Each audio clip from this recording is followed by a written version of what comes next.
कौन सा तेरा घर, अब तो यह मेरा घर है।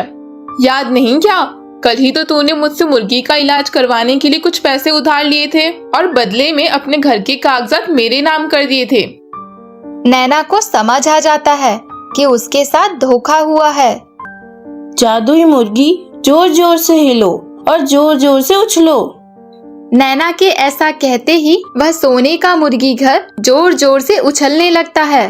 सोनपुर नाम के गांव में नैना नाम की एक लड़की अपने पिता के साथ रहती थी। गांव में ही उनके पास कुछ मुर्गियां थीं, जिनके अंडे बेचकर उनका घर चला करता था। लेकिन कुछ समय पहले ही अपने पिता का निधन हो जाने के कारण नैना अब बिल्कुल अकेली पड़ चुकी थी और अब उसे ही अपनी मुर्गियों का ख्याल रखना पड़ता था। पिताजी के जाने के बाद से मेरा गुजारा ही नहीं हो पा रहा है। लगता है मुझे ही कुछ करना पड़ेगा। अपने अंडे का व्यापार सही से ना चलने के कारण नैना गांव में काम ढूंढने के लिए निकल जाती है। चाचा, क्या आपके यहाँ मुझे कुछ काम मिल सकता है? माफ करना बेटा, अभी मेरे दुकान पर काम करने वालों की जरूरत नहीं है, तुम कहीं और देख लो। ऐसे ही धीरे धीरे नैना पूरे गांव में काम की तलाश करती है, लेकिन उसे कहीं भी काम नहीं मिलता है, जिस वजह से वह परेशान होकर शाम को घर वापस आ जाती है और उदास मन से सोचने लगती है, अब मैं क्या करूं? पिताजी, आप मुझे अकेला छोड़कर क्यों चले गए? आपके बिना तो मेरे जीने का भी मन नहीं करता है। काश आप मुझे भी अपने साथ ले गए होते। यही सब सोचते हुए रात हो जाती है और आधा पेट खाना खाकर ही नैना सो जाती है। अगले दिन सुबह नैना जब मुर्गियों का अंडा उठाने के लिए जाती है तो वह देखती है कि उसकी एक मुर्गी की हालत बहुत खराब होती है और उसके पैर में चोट भी लगी हुई होती है। अरे ये क्या, इस मुर्गी को तो चोट लगी है। अब मुझे इसके लिए कुछ करना होगा, वरना ये ऐसे ही मर जाएगी। मैं अभी इसके लिए कुछ करती हूँ। नैना अपनी मुर्गी का इलाज कराने के लिए कुछ पैसे उधार लेने का सोचती है, इसीलिए वह गांव की एक महिला जमींदार संतोषी के पास जाती है। लेकिन वह महिला जमींदार संतोषी सिर्फ नाम की ही संतोषी थी, क्योंकि असलियत में तो वह स्वभाव की बहुत ही लालची थी और दूसरों का पैसा हड़पने की नियत रखने वाली होती है। इसीलिए नैना जैसे ही उसके पास पहुंचकर पैसे मांगती है। हाँ नैना, बताओ क्यों चाहिए तुम्हें पैसे? चाची, वो मेरी मुर्गी को चोट लग गई है, इसलिए उसके इलाज के लिए पैसे चाहिए। मेरे पास पैसे आते ही मैं आपको लौटा दूंगी। नैना की बात सुनकर संतोषी जोर जोर से हंसने लगती है और नैना का खूब मजाक उड़ाती है। देखो तो जरा इस पागल लड़की को, खुद के खाने के लिए तो पैसे नहीं है और चली है मुर्गी का इलाज करवाने। मेरी बात मान तो इस मुर्गी को किसी कसाई के यहाँ बेच दे, कुछ पैसे मिलेंगे तो 2 वक्त का खाना हो जाएगा तेरा। नहीं नहीं चाची, आप ये कैसी बात कर रही हैं? उस मुर्गी के अंडे की वजह से ही मुझे आज इतने दिन तक खाना मिला है।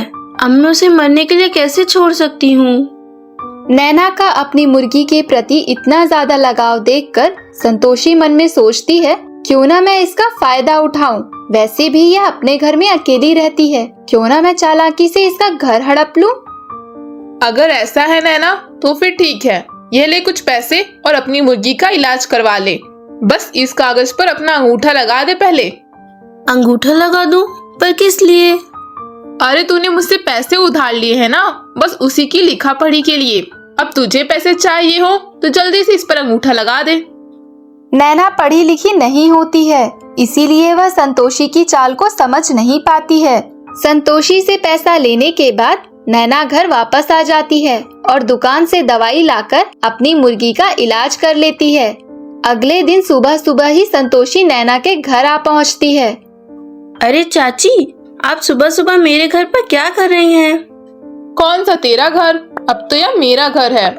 याद नहीं क्या, कल ही तो तूने मुझसे मुर्गी का इलाज करवाने के लिए कुछ पैसे उधार लिए थे और बदले में अपने घर के कागजात मेरे नाम कर दिए थे। नैना को समझ आ जाता है कि उसके साथ धोखा हुआ है। चाची, लेकिन आपने ऐसा कुछ नहीं कहा था। आपने मुझे धोखा दिया है। भगवान आपको कभी माफ नहीं करेगा। भगवान की तो मैं देख लूंगी, अभी तू अपना सोच, तुझे कहाँ जाना है। ऐसा कहकर संतोषी नैना को उसके ही घर से निकाल देती है। नैना अपनी मुर्गियों को लेकर सड़क पर आ जाती है। उसका रो रो कर बुरा हाल हो चुका था। अब मैं क्या करूं? कहाँ जाऊं? हे भगवान, ये सब मेरे साथ ही क्यों होता है? नैना सड़क किनारे उदास बैठी होती है। तभी उसके पास एक औरत आती है जो उससे कहती है, अरे सुनो, क्या तुम ये मुर्गियाँ मुझे बेचना चाहोगी? नहीं नहीं, ये मेरी पालतू मुर्गियां हैं, मैंने नहीं बेच सकती हूँ। सोच लो, मैं तुम्हें अच्छी खासी कीमत दूंगी इसकी। मैंने कहा ना आपसे, जो भी हो जाए मैं अपनी मुर्गियों को नहीं बेचूंगी।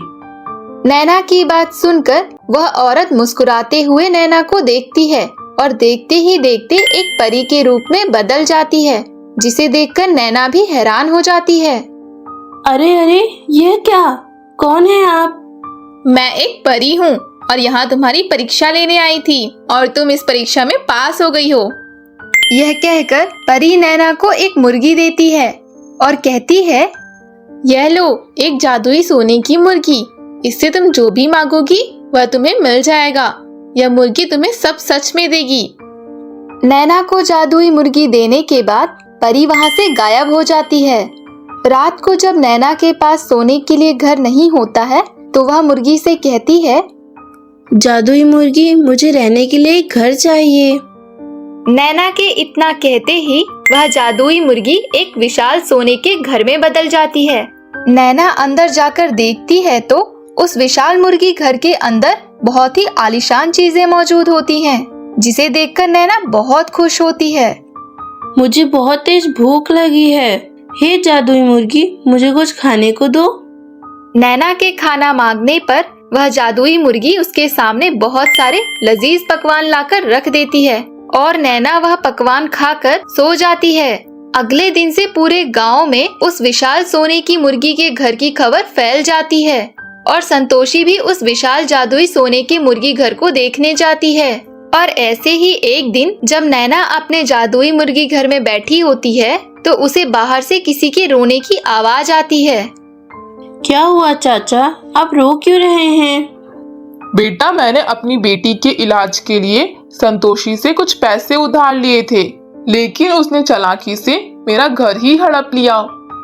उस आदमी की बात सुनकर नैना को अपने साथ हुई घटना याद आ जाती है और वह मन ही मन सोचती है, इस संतोषी ने बहुत लोगों का बुरा किया है, इसको तो अब मजा चखाना ही पड़ेगा।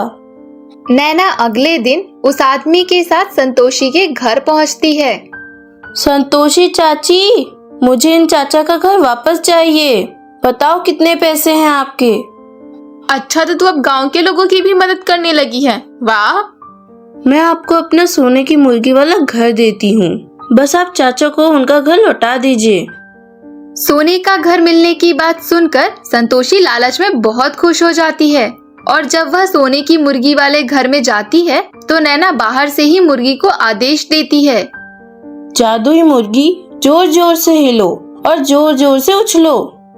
नैना के ऐसा कहते ही वह सोने का मुर्गी घर जोर जोर से उछलने लगता है, जिसके कारण अंदर मौजूद संतोषी को बहुत जोर जोर से चोट लगती है।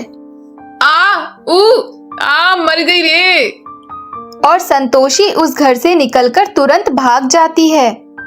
तो दोस्तों, ये थी विशाल जादुई सोने का मुर्गी घर की कहानी। इस कहानी से हमें यह शिक्षा मिलती है कि कभी भी किसी मजबूर को परेशान नहीं करना चाहिए।